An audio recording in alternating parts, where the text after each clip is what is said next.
Suasana di kawasan kota Singaraja pada Jumat sore terpantau lengang. Pusat kota yang biasanya diramaikan dengan pawai ogoh-ogoh saat malam pengerupukan kini menjadi berbeda dengan tahun-tahun sebelumnya akibat pandemi COVID-19.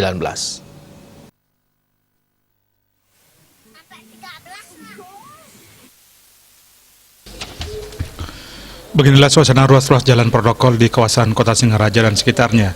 Panduan tim liputan pada sore hari tadi, kawasan jalan protokol yang biasanya tepat ramai ogoh-ogoh kini sepi dan lengang. Tampak minim aktivitas masyarakat serta sejumlah toko sudah mulai tutup sejak sore tadi. Warga kali ini lebih banyak menghabiskan waktu di rumah bersama keluarga mengingat adanya himbauan dari pemerintah.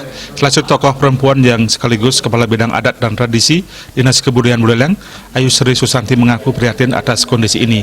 Malam pengerupukan kali ini biasanya selalu dinanti oleh seluruh umat Hindu, bahkan umat lainnya. Karena pada malam pengerupukan, tradisi pawai ogoh-ogoh membawa magnet tersendiri.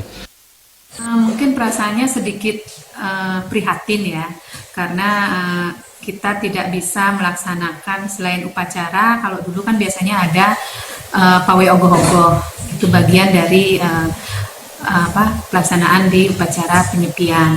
Mungkin bedanya kita tidak bisa euforia, beramai-ramai, berkumpul bersama keluarga, teman-teman. Tidak bisa menyaksikan lagi pentas ogoh-ogoh yang bagian dari budaya kita di Bali.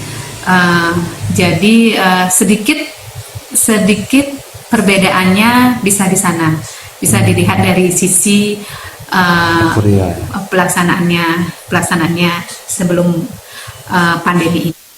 Meski perayaan Hari Suci 1943 berbeda dengan tahun-tahun sebelumnya, pihaknya berharap kondisi ini cepat pulih dari segala lini, baik perekonomian, pariwisata, dan pendukung lainnya. Komang Yuda, Bali TV.